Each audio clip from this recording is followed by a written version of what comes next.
Assalamualaikum. Good evening everyone. My name is Mohammad Arif,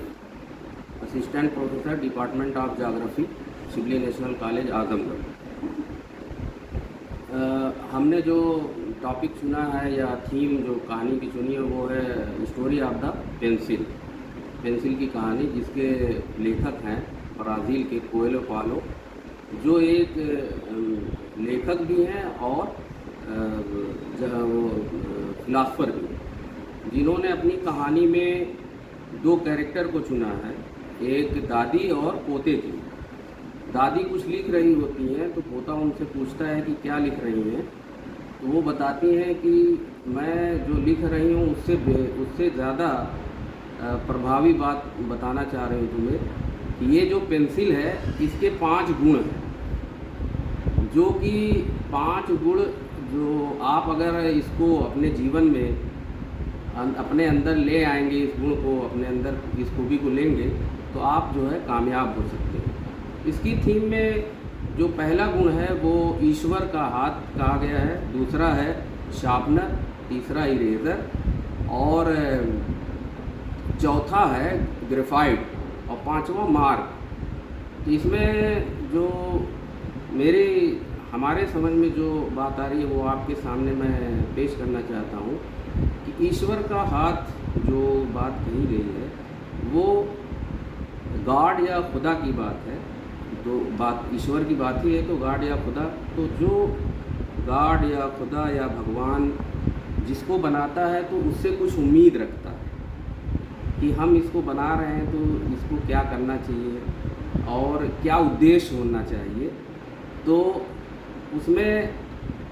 बनाने के पीछे ये है कि जो भगवान ने या खुदा ने हम लोगों को बनाया है उसमें हमें नेक काम या अच्छे काम करना चाहिए। और दूसरे पॉइंट पे हम आते हैं जिसमें शार्पनर की बात कही गई है कि पेंसिल को शार्प किया जाता है तो वो नोकीली हो जाती है और अपने टारगेट को अचीव करती है, जो उसकी खूबी है। तो इससे हम लोग अपने या ह्यूमन बीइंग को देखेंगे तो इंसान समाज में रहता है तो शार्पनर का जो काम करती हैं उसमें बहुत सारी इस तरह की निगेटिव अप्रोचेज होते हैं जिसको देख के आपको सीख मिलती है या आप शार्प होते हैं कि हमें जो है इस तरह के निगेटिव अप्रोच के काम नहीं करने चाहिए, जिसकी वजह से हमें प्रॉब्लम होगी जो है और आप अपने उद्देश्य में और शार्प होते हैं। और बहुत सारी ऐसी आपके साथ घटना घटती है, किसी के भी साथ, बीमारी है, परेशानी है, अगर स्टूडेंट है तो एग्ज़ाम देता है फेल हो जाता है, टीचर है टीचिंग की प्रोफेशन में ही मान लीजिए कोई जाना चाह रहा है, बहुत सारे एग्ज़ाम देता है तो फेल हो जाता है, उससे उसको सीख मिलती है। जो सफलता नहीं मिलती है, असफलता से सीख मिलती है, वो शार्पनर का काम करती है। तीसरे पॉइंट पे हम लोग आते हैं इरेज़र। इरेज़र को हम लोग ऐसे देख सकते हैं कि किसी व्यक्तिगत या सामाजिक रूप से अगर हम कोई काम करते हैं तो उसमें बहुत सारे लोगों से बहुत सारी बातें हो जाती हैं जिसको मन व्यथित हो जाता है और बहुत ज़्यादा निगेटिव अप्रोच की वजह से बहुत आप व्यथित हो जाते हैं, तो उसको इरेज कर देना चाहिए। किसी भी फील्ड में हम काम करते हैं, कुलीग्स हैं या स्टूडेंट साथी हैं, हमारे जो है बैचमेट हैं, बहुत सारी ऐसी निगेटिव अप्रोचेज होती हैं जिससे मन बहुत ज़्यादा व्यथित होता है या दुखी होता है। तो उसको जैसे पेंसिल से कोई गलत चीज़ लिख जाती है तो उसको इरेज करके फिर दोबारा लिखते हैं, वैसे ही हम लोगों को चाहिए कि हमें अपनी ज़िंदगी में जो इस तरह के काम हम करते हैं किसी भी फील्ड में तो उसको हमको इरेज कर देना चाहिए। चौथा जो पॉइंट है मैं उसको समझता हूँ कि बहुत ही इम्पॉर्टेंट है। इस कहानी में ग्रेफाइट की बात हुई है कि कोई चीज़ या कोई प्रोडक्ट जब कोई बनाता है, कोई कंपनी या गॉड या खुदा हमें बना रहा है तो हमें किस फीचर्स के तहत वो जो है ले आया है, जिसमें 2 बातें हैं। एक तो है कि पेंसिल का आवरण, बाहरी हिस्सा जो लकड़ी का बना है, अंदर ग्रेफाइट है, तो हम उसको अगर हम लोग अपने से लें तो जैसे हमारी जो इंसानों की जो बदन बनी है वो मिट्टी से बनी है और रूह जो है वो खुदा के ज़रिए या गॉड के ज़रिए दी हुई है। तो रूह को जो जितना हम पाकीज़गी देंगे या उसको पवित्र करेंगे तो समाज में हम काम भी जो करने जाएंगे वो पवित्र काम करेंगे, या जो है पुण्य का काम करेंगे, या अच्छा नेक काम करेंगे, या ईमानदारी से करेंगे। किसी भी फील्ड में, चाहे स्टूडेंट हो, राजनेता हो,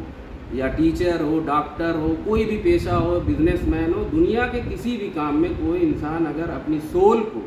अपनी आत्मा को या अपनी रूह को अगर पाकीज़गी देगा और उसको पाक रखेगा, तो वो बेसिक जो है हमारा जो मानना है कि वो काम भी अच्छे करेगा। अच्छा, पांचवा जो टॉपिक है वो ये है कि मार्क में पेंसिल एक निशान छोड़ देती है। तो कोई भी प्रोडक्ट बनता है उसकी एक लिमिट टाइम होती है, टाइम बाउंड होता है। पेंसिल जैसे शार्प करते करते ख़त्म हो जाएगी, वैसे ही इंसान को भगवान ने या खुदा ने, क्रीचर बनाने वाले ने बनाया है, उसकी एक लिमिट, ऐसा नहीं कि वो दुनिया ख़त्म होने तक रहेगा। तो इसलिए चाहिए कि उसे अपने आइडियोलॉजी, विचारधारा के तहत जो उसको विचार मिले हैं, दुनिया में बहुत सारे लोग बड़े बड़े काम किए हैं, वो आइडियोलॉजी के तहत ही वो उभरे हैं वो काम। नहीं तो दूसरा हर कोई नहीं चाहता कोई कुछ बन जाए, सुकरात बन जाए, अरस्तु बन जाए, कोई बन जाए, सिकंदर महान बन जाए, नहीं बन सकता, क्योंकि वो भगवान ने, वो उसको नेचर ने खुद प्लेटफॉर्म प्रोवाइड किया और उसको चुना तो वो बना। इसलिए जो मार्क, जो निशान बन रहा है, उसमें हमें चाहिए कि हमें अच्छा काम करना चाहिए, जो कि हमारे ख़त्म होने के बाद, डिस्ट्रॉय होने के बाद, जैसे पेंसिल डिस्ट्रॉय होती है, निशान छोड़ जाती है, वैसे ही मानव भी एक अच्छा काम करके निशान छोड़ सकता है। Thank you very much.